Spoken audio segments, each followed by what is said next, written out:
प्रिय भक्तों, भगवान बृहस्पति देव की पूजा अर्चना के लिए बृहस्पतिवार को व्रत करके बृहस्पतिवार की व्रत कथा को पढ़ने अथवा किसी दूसरे स्त्री पुरुष द्वारा सुनने की प्राचीन परंपरा है।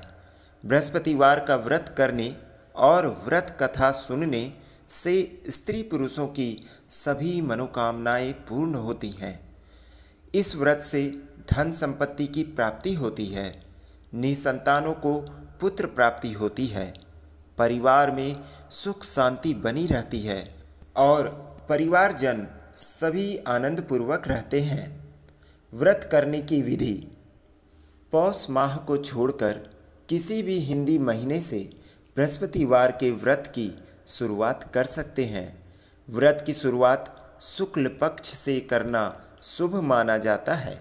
नियम के अनुसार बृहस्पतिवार के लगातार 7 या 16 व्रत रखने चाहिए तथा 8वें या 17वें बृहस्पतिवार को उद्यापन किया जाता है। लेकिन इस बीच यदि महिलाओं को मासिक धर्म होता है तो उन्हें उस बृहस्पतिवार का व्रत को छोड़कर अगले बृहस्पतिवार से व्रत की गिनती करनी चाहिए। बृहस्पतिवार को सूर्योदय से पहले उठकर स्नान आदि से निवृत्त होकर भगवान बृहस्पति देव का स्मरण करते हुए व्रत का आरंभ करना चाहिए।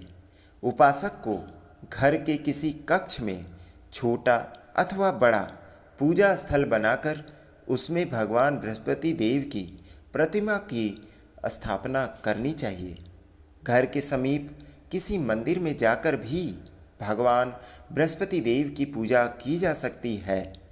भगवान बृहस्पति देव पीले रंग के पुष्प और पूजा की पीले रंग की सामग्री को विशेष रूप से पसंद करते हैं। इसीलिए स्नान के बाद पीले रंग के वस्त्र धारण करने का विशेष महत्व बताया गया है। पीले रंग के पुष्प, केले और पीले चंदन से भगवान बृहस्पति देव की पूजा का विधान है। बृहस्पतिवार के व्रत में उपासक को पूरे दिन में एक समय ही भोजन करना चाहिए। भोजन में चने की दाल, बेसन और दूसरे पीले रंग के खाद्य पदार्थों का ही सेवन करना चाहिए। व्रत करने वाले पुरुष बृहस्पतिवार को दाढ़ी व सिर के बाल न कटाएं। पूजा के समय भगवान बृहस्पति देव से जो भी मनोकामना प्रकट की जाती है वे उस मनोकामना को पूरा करते हैं। इस व्रत में व्रत कथा पढ़ने अथवा श्रवण करने का विशेष महत्व है। बृहस्पतिवार व्रत कथा इस प्रकार है। प्राचीन समय की बात है। भारत में एक राजा राज्य करता था। वह बड़ा प्रतापी और दानी था। वह नित्य प्रति मंदिर में भगवत दर्शन करने जाता था। वह ब्राह्मण और गुरु की सेवा किया करता था। उसके द्वार से कोई भी याचक निराश होकर नहीं लौटता था। वह प्रत्येक गुरुवार को व्रत रखता एवं पूजन करता था। हर दिन गरीबों की सहायता करता था। परंतु यह सब बातें उसकी रानी को अच्छी नहीं लगती थी। वह न व्रत करती और न किसी को एक भी पैसा दान में देती थी। वह राजा से भी ऐसा करने को मना किया करती थी। एक समय की बात है कि राजा शिकार खेलने वन को चले गए। घर पर रानी और दासी थी। उस समय गुरु बृहस्पति साधु का रूप धारण कर राजा के दरवाजे पर भिक्षा मांगने आए। साधु ने रानी से भिक्षा मांगी तो वह कहने लगी, हे साधु महाराज, मैं इस दान और पुण्य से तंग आ गई हूँ। इस कार्य के लिए तो मेरे पतिदेव ही बहुत हैं।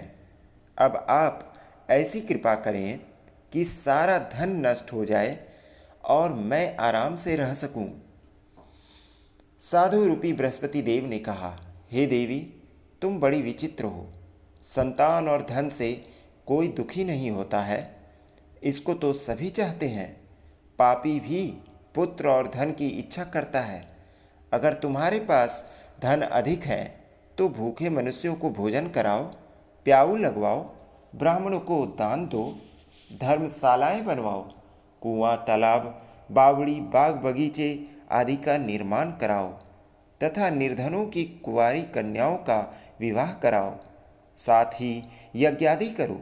इस प्रकार के कर्मों से आपके कुल का और आपका नाम परलोक में सार्थक होगा और स्वर्ग की प्राप्ति भी होगी।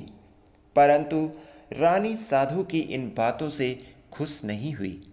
उसने कहा, हे साधु महाराज, मुझे ऐसे धन की आवश्यकता नहीं जिसको मैं अन्य लोगों को दान दूं तथा जिसको रखने और संभालने में ही मेरा सारा समय नष्ट हो जाए। साधु ने कहा, हे देवी, यदि तुम्हारी ऐसी ही इच्छा है तो जैसा मैं तुम्हें बताता हूँ तुम वैसा ही करना। बृहस्पतिवार के दिन घर को गोबर से लीपना, अपने केसों को पीली मिट्टी से धोना, केसों को धोते समय स्नान करना, राजा से कहना वह हजामत करवाए, भोजन में मांस मदिरा खाना, कपड़ा धोबी के यहाँ धुलने देना। इस प्रकार 7 बृहस्पतिवार करने से तुम्हारा धन नष्ट हो जाएगा। यह कहकर साधु महाराज रूपी बृहस्पति देव अंतर्धान हो गए। रानी ने साधु के कहने के अनुसार 7 बृहस्पतिवार तक वैसा ही करने का विचार किया। साधु के बताए अनुसार कार्य करते हुए केवल 3 बृहस्पतिवार ही बीते थे कि उसकी समस्त धन संपत्ति नष्ट हो गई। भोजन के लिए दोनों समय परिवार तरसने लगा तथा सांसारिक भोगों से दुखी रहने लगा। तब वह राजा रानी से कहने लगा कि हे रानी, तुम यहाँ पर रहो, मैं दूसरे देश को जाता हूँ, क्योंकि यहाँ पर मुझे सभी मनुष्य जानते हैं, इसीलिए मैं यहाँ कोई कार्य नहीं कर सकता। मैं अब परदेश जा रहा हूँ, वहाँ कोई काम धंधा करूँगा, शायद हमारे भाग्य बदल जाएं। ऐसा कहकर राजा परदेश चला गया। वह वहाँ जंगल से लकड़ी काट कर लाता और शहर में बेचता। इस तरह जीवन व्यतीत करने लगा। इधर राजा के बिना रानी और दासियाँ दुखी रहने लगी। किसी दिन भोजन मिलता और किसी दिन जल पीकर ही रह जाती। एक समय रानी और दासियों को 7 दिन बिना भोजन के व्यतीत करना पड़ा। तो रानी ने अपनी दासी से कहा, हे दासी, यहाँ पास ही के नगर में मेरी बहन रहती है, वह बड़ी धनवान है, तू उसके पास जा और वहाँ से 5 सेर बेजर मांग कर ले आ, जिससे कुछ समय के लिए गुजर बसर हो जाएगा। दासी रानी की बहन के पास गई। रानी की बहन उस समय पूजा कर रही थी। बृहस्पतिवार का दिन था। दासी ने रानी की बहन से कहा, हे रानी, मुझे आपकी बहन ने भेजा है, मुझे 5 सेर बेजर दे दो। दासी ने यह बात अनेक बार कही, परंतु रानी की बहन ने कोई उत्तर नहीं दिया, क्योंकि वह उस समय बृहस्पतिवार की कथा सुन रही थी। जब दासी को रानी की बहन से कोई उत्तर नहीं मिला तो वह बहुत दुखी हुई। उसे क्रोध भी आया। वह लौटकर रानी से बोली, हे रानी, आपकी बहन बहुत ही धनी स्त्री है, वह छोटे लोगों से बात भी नहीं करती। मैंने उससे कहा तो उसने कोई उत्तर नहीं दिया। मैं वापस चली आई। रानी बोली, हे दासी, इसमें उसका कोई दोष नहीं। जब बुरे दिन आते हैं तब कोई सहारा नहीं देता है। अच्छे बुरे का पता विपत्ति में ही लगता है। जो ईश्वर की इच्छा होगी वही होगा। यह सब हमारी भाग्य का दोष है। उधर रानी की बहन ने सोचा कि मेरी बहन की दासी आई थी, परंतु मैं उससे नहीं बोली, इससे वह बहुत दुखी हुई होगी। अतः कथा सुन और विष्णु भगवान का पूजन समाप्त कर वह अपनी बहन के घर आई और कहने लगी, हे बहन, मैं बृहस्पतिवार का व्रत कर रही थी, तुम्हारी दासी हमारे घर गई थी, परंतु जब तक कथा होती है तब तक हम लोग न उठते हैं और न बोलते हैं, इसीलिए मैं नहीं बोली। कहो, दासी क्यों गई थी? रानी बोली, बहन, हमारे घर अनाज नहीं था। वैसे तुमसे कोई बात छिपी नहीं है, इसी कारण मैंने दासी को तुम्हारे पास 5 सेर बेझर लेने के लिए भेजा था। रानी की बहन बोली, बहन देखो, बृहस्पति भगवान सबकी मनोकामना पूर्ण करते हैं। देखो, शायद तुम्हारे घर में अनाज रखा हो। यह सुनकर दासी घर के अंदर गई तो वहाँ उसे एक घड़ा बेझर का भरा मिल गया। उसे बड़ी हैरानी हुई, क्योंकि उसने एक एक बर्तन देख लिया था। उसने बाहर आकर रानी को बताया। दासी अपनी रानी से कहने लगी, हे रानी, देखो, वैसे हमको जब अन्न नहीं मिलता तो हम रोज ही व्रत करते हैं। अगर इनसे व्रत की विधि और कथा पूछ ली जाए तो उसे हम भी किया करेंगे। दासी के कहने पर रानी ने अपनी बहन से बृहस्पतिवार व्रत के बारे में पूछा। उसकी बहन ने बताया, हे रानी बहन, बृहस्पतिवार को सूर्योदय से पूर्व उठकर स्नान करके बृहस्पतिवार का व्रत करना चाहिए, लेकिन उस दिन सिर नहीं धोना चाहिए। बृहस्पतिवार के व्रत में चने की दाल और मुनक्का से विष्णु भगवान का केले के वृक्ष की जड़ में पूजन करें और दीपक जलाएं। उस दिन एक ही समय भोजन करें। भोजन पीले खाद्य पदार्थ का करें तथा कथा सुने। इस प्रकार करने से गुरु भगवान प्रसन्न होते हैं, अन्न पुत्र धन देते हैं, मनोकामना पूर्ण करते हैं। व्रत और पूजन की विधि बताकर रानी की बहन अपने घर लौट गई। रानी और दासी दोनों ने निश्चय किया कि बृहस्पति देव भगवान का पूजन जरूर करेंगे। 7 दिन बाद जब बृहस्पतिवार आया तो उन्होंने व्रत रखा।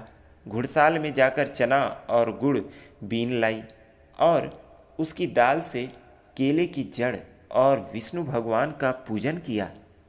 अब भोजन पीला कहाँ से आए?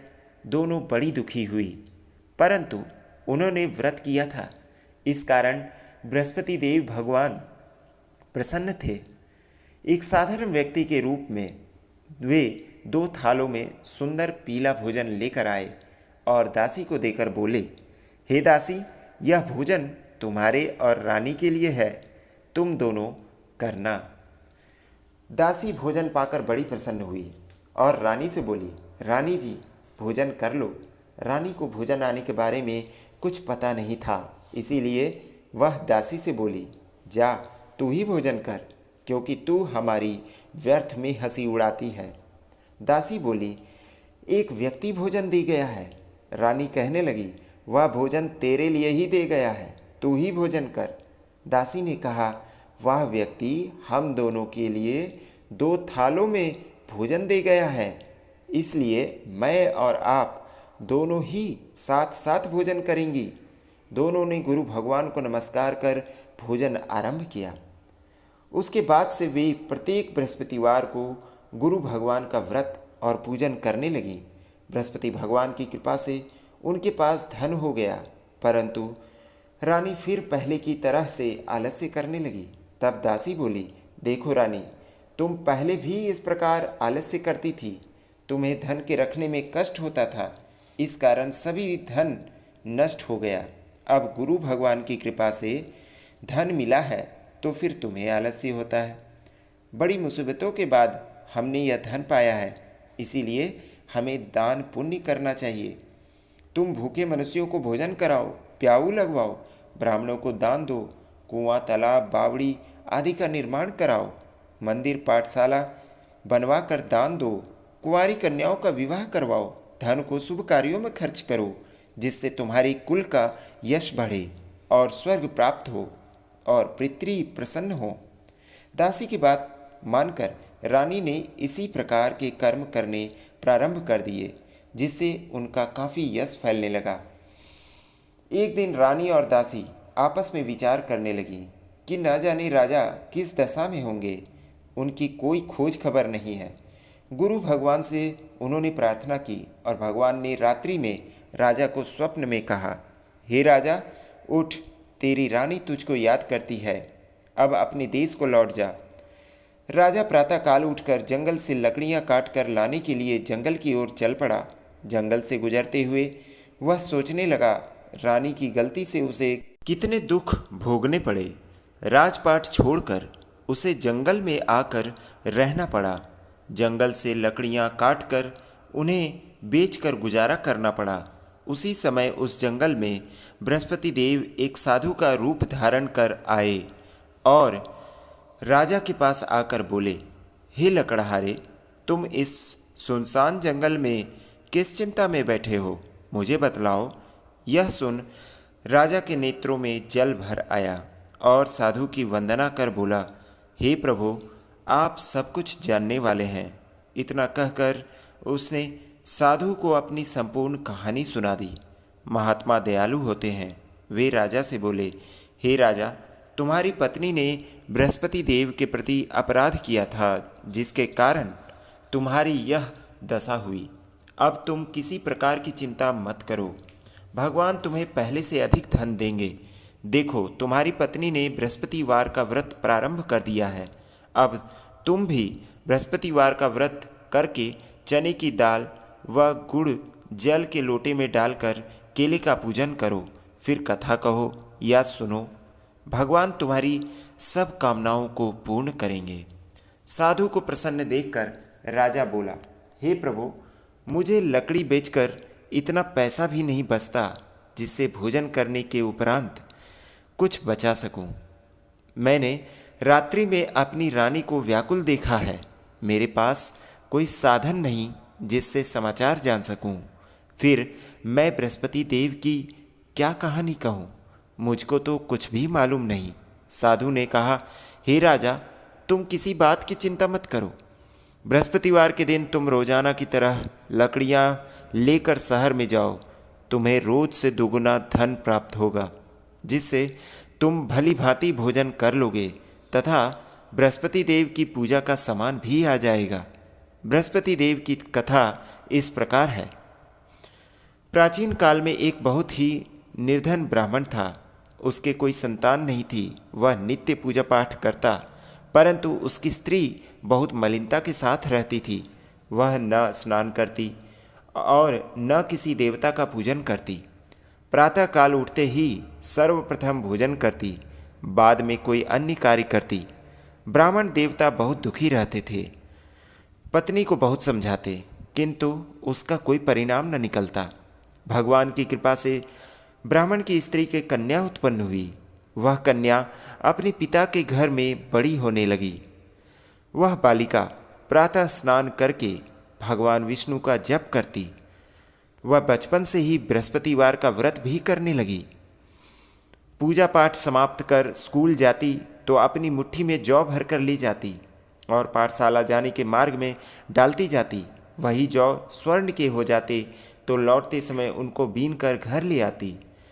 एक दिन वह बालिका सूप में उन सोने के जौ को फटक कर साफ कर रही थी। तभी उसकी माँ ने देख लिया और कहा, हे बेटी, सोने के जौ को फटकने के लिए सोने का सूप होना चाहिए। दूसरे दिन गुरुवार था। इस कन्या ने व्रत रखा और बृहस्पति देव से प्रार्थना करके कहा, हे प्रभु, यदि मैंने सच्चे मन से आपकी पूजा की हो तो मुझे सोने का सूप दे दो।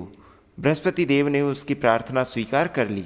रोजाना की तरह वह कन्या जौ फैलाती हुई स्कूल चली गई। स्कूल से लौटकर जब वह जौ बीन रही थी तो बृहस्पति देव की कृपा से उसे सोने का सूप मिला। उसे वह घर ले आई और उससे जौ साफ करने लगी, परंतु उसकी माँ का वही ढंग रहा। एक दिन की बात है, वह कन्या सोने के सूप में जौ साफ कर रही थी। उस समय उस नगर का राजकुमार वहाँ से होकर निकला।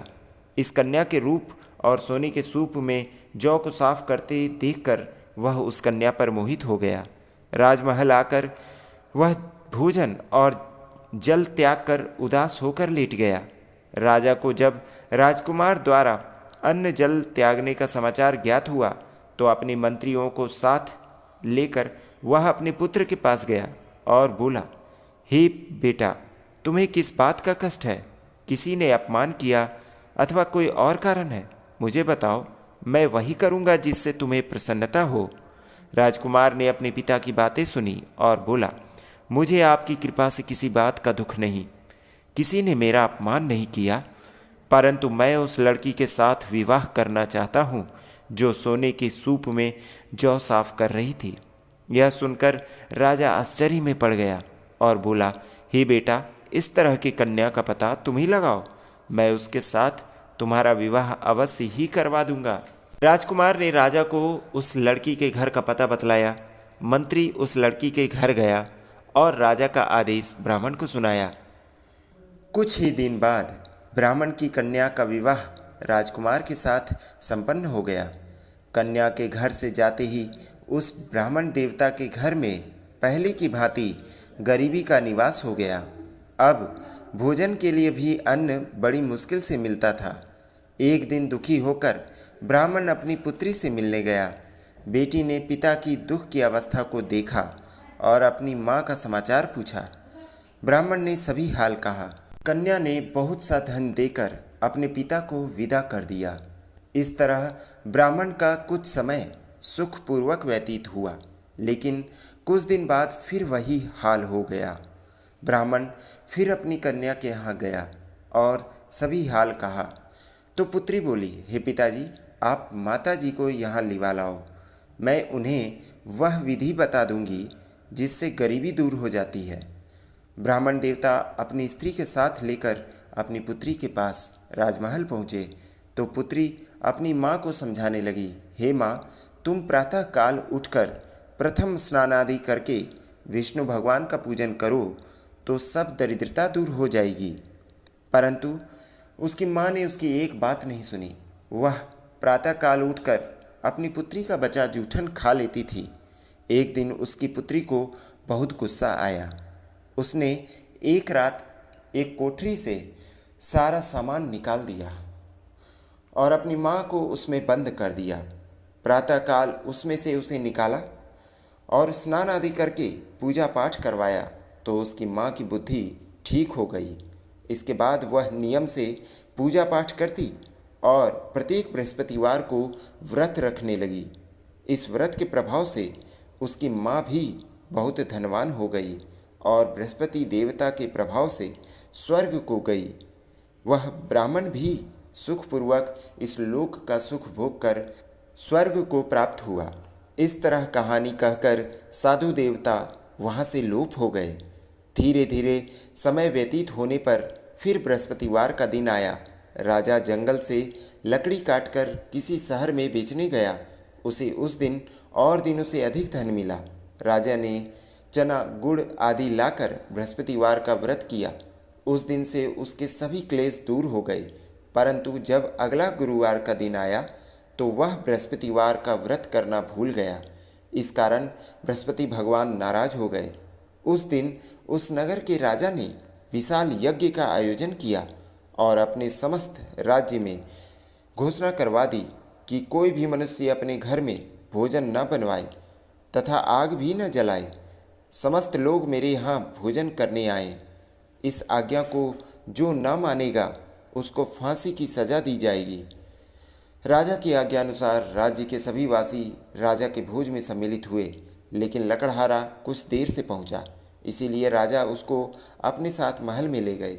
जब राजा लकड़हारे को भोजन करा रहे थे तो रानी की दृष्टि उस खूंटी पर पड़ी जिस पर उसका हार लटका हुआ था। उसे हार खूंटी पर लटका दिखाई नहीं दिया। रानी को निश्चय हो गया कि मेरा हार इसी लकड़हारे ने चुरा लिया है। उसी समय सैनिक बुलवाकर उसको जेल में डलवा दिया। जब लकड़हारा जेल खाने में गया तो बहुत दुखी होकर विचार करने लगा कि न जाने कौन से पूर्व जन्म के कर्म से मुझे यह दुख प्राप्त हुआ, और उसी साधु को याद करने लगा जो जंगल में मिला था। तत्काल बृहस्पति देव साधु के रूप में प्रकट हो गए और उसकी दशा को देखकर कहने लगे, अरे मूर्ख, तूने बृहस्पति देवता की कथा नहीं कही, इसी कारण तुझे दुख प्राप्त हुआ। अब चिंता मत कर, बृहस्पतिवार के दिन जेल खाने के दरवाजे पर 4 पैसे पड़े मिलेंगे, उनसे तू बृहस्पति देव की पूजा करना तो तेरे सभी कष्ट दूर हो जाएंगे। अगले बृहस्पतिवार उसे जेल के द्वार पर 4 पैसे मिले। राजा ने पूजा का सामान मंगवा कर कथा कही और प्रसाद बांटा। उसे रात्रि को बृहस्पति देव ने उस नगर के राजा को स्वप्न में कहा, हे राजा, तूने जिस आदमी को जेल खाने में बंद कर दिया है वह निर्दोष है। वह राजा है, उसे छोड़ देना। रानी का हार उसी खूंटी पर लटका हुआ है। अगर तू ऐसा नहीं करेगा तो मैं तेरे राज्य को नष्ट कर दूंगा। राजा प्रातःकाल उठा और खूंटी पर हार टंगा देखकर लकड़हारे को बुलाकर क्षमा मांगी और राजा के योग्य सुंदर वस्त्र आभूषण भेंट कर उसे विदा किया।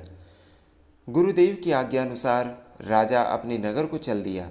राजा जब नगर के निकट पहुंचा तो उसे बड़ा ही आश्चर्य हुआ। नगर में पहले से अधिक बाग, तालाब और कुएं तथा बहुत सी धर्मशालाएं, मंदिर आदि बने हुए थे। राजा ने पूछा कि यह किसका बाग और धर्मशाला है। तब नगर के सब लोग कहने लगे कि यह सब रानी और दासी द्वारा बनवाए गए हैं। राजा को आश्चर्य हुआ और गुस्सा भी आया। जब रानी ने खबर सुनी कि राजा आ रहे हैं तो उसने अपनी दासी से कहा, हे दासी, देख, राजा हमको कितनी बुरी हालत में छोड़ गए थे। वह हमारी ऐसी हालत देखकर लौट न जाएं, इसीलिए तू दरवाजे पर खड़ी हो जा। रानी की आज्ञा अनुसार दासी दरवाजे पर खड़ी हो गई। जब राजा आए तो उन्हें अपने साथ महल में लिवा लाई। तब राजा ने क्रोध करके अपनी तलवार निकाली और पूछने लगा, बताओ, यह धन तुम्हें कैसे प्राप्त हुआ? तब रानी ने बताया, हमें यह सब धन बृहस्पति देव के व्रत के प्रभाव से प्राप्त हुआ है। राजा ने तब निश्चय किया कि 7 रोज बाद तो सभी बृहस्पति देव का पूजन करते हैं, परंतु मैं रोजाना दिन में 3 बार कथा कहा करूँगा तथा रोज व्रत किया करूँगा। अब हर समय राजा के दुपट्टे में चने की दाल बंधी रहती तथा दिन में 3 बार कथा कहता। एक रोज राजा ने विचार किया कि चलो अपनी बहन के यहाँ हो आवें। इस तरह का निश्चय कर राजा घोड़े पर सवार हो अपनी बहन के यहाँ चल दिया। मार्ग में उसने देखा कि कुछ आदमी एक मुर्दे को लिए जा रहे हैं। उन्हें रोककर राजा कहने लगा, अरे भाइयों, मेरी बृहस्पतिवार की कथा सुन लो। वे बोले, लो, हमारा तो आदमी मर गया है, इसको अपनी कथा की पड़ी है। परंतु कुछ आदमी बोले, अच्छा कहो, हम तुम्हारी कथा भी सुनेंगे। राजा ने दाल निकाली और कथा कहनी शुरू कर दी। जब कथा आधी हुई तो मुर्दा हिलने लगा और जब कथा समाप्त हुई तो राम राम करते हुए वह मुर्दा खड़ा हो गया। राजा आगे बढ़ा। उसे चलते चलते शाम हो गई। आगे मार्ग में उसे एक किसान खेत में हल चलाता मिला। राजा उससे बोला, अरे भैया, तुम मेरी बृहस्पतिवार की कथा सुन लो। किसान बोला, जब तक मैं तेरी कथा सुनूंगा तब तक 4 हरैया जोत न लूँगा। जा अपनी कथा किसी और को सुनाना। राजा आगे चलने लगा। राजा के हटते ही बैल पछाड़ खाकर गिर गए और किसान के पेट में बहुत जोर से दर्द होने लगा। उसी समय किसान की माँ रोटी लेकर आई। उसने जब यह देखा तो अपने पुत्र से सब हाल पूछा। बेटे ने सभी हाल बता दिया।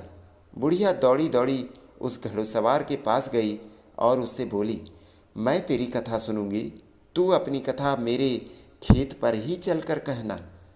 राजा ने लौटकर बुढ़िया के खेत पर जाकर कथा कही, जिसके सुनते ही बैल खड़े हो गए तथा किसान के पेट का दर्द भी बंद हो गया। राजा अपनी बहन के घर पहुंच गया। बहन ने भाई की खूब मेहमानी की। उसने दूसरे रोज प्रातःकाल राजा जागा तो वह देखने लगा कि सब लोग भोजन कर रहे हैं। राजा ने अपनी बहन से जब पूछा कि ऐसा कोई मनुष्य है जिसने भोजन नहीं किया हो, जो मेरी बृहस्पतिवार की कथा सुन ले, तो बहन बोली, हे भैया, यह देश ऐसा ही है। पहले यहाँ के लोग भोजन करते हैं, बाद में अन्य काम करते हैं। अगर पड़ोस में कोई हो तो देख आती हूँ। ऐसा कहकर बहन देखने चली, परंतु उसे कोई भी ऐसा व्यक्ति नहीं मिला जिसने भोजन न किया हो। वह एक कुम्हार के घर गई जिसका लड़का बीमार था। उसे मालूम हुआ कि उसके यहाँ 3 दिन से किसी ने भोजन नहीं किया है। रानी ने अपनी भाई की कथा सुनने के लिए कुम्हार से कहा। वह तैयार हो गया। राजा ने जाकर बृहस्पतिवार की कथा कही, जिसको सुनकर उसका लड़का ठीक हो गया। अब तो राजा की प्रशंसा होने लगी। एक दिन राजा ने अपनी बहन से कहा, हे बहन, मैं अपने घर जाऊंगा, तुम भी तैयार हो जाओ। राजा की बहन ने अपनी सास से अपने भाई के साथ जाने को आज्ञा मांगी। सास बोली, चली जा, परंतु अपने लड़कों को मत ले जाना, क्योंकि तेरे भाई को कोई संतान नहीं होती है। बहन ने अपने भाई से कहा, हे भैया, मैं तो चलूँगी, परंतु कोई बालक नहीं जाएगा। राजा ने कहा, जब कोई बालक नहीं चलेगा तब तुम जाकर ही क्या करोगी? दुखी मन से राजा अपने नगर को लौट आया। राजा ने अपनी रानी से कहा, हम निसंतान हैं, इसीलिए कोई हमारे घर आना पसंद नहीं करता। इतना कह वह बिना भोजन आदि किए सैया पर लेट गया। रानी बोली, हे प्रभु, बृहस्पति देव ने हमें सब कुछ दिया है, वे हमें संतान भी अवश्य देंगे। उसी रात बृहस्पति देव ने राजा को स्वप्न में कहा, हे राजा, उठो, सभी सोच त्याग दो, तेरी रानी गर्भवती है। राजा को यह जानकर बड़ी खुशी हुई। 9वें महीने रानी के गर्भ से एक सुंदर पुत्र पैदा हुआ।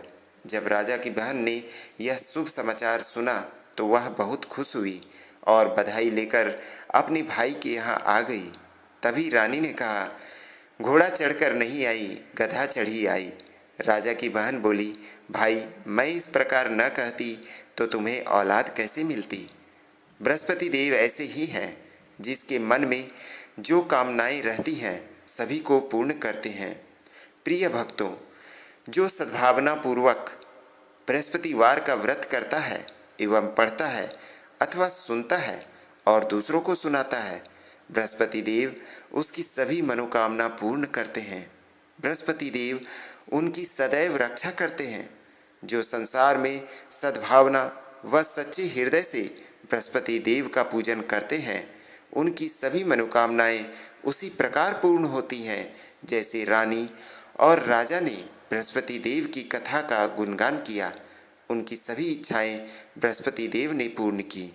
मनुष्य को हृदय से उनका मनन करते हुए जयकार करना चाहिए। बोलो बृहस्पति भगवान की जय।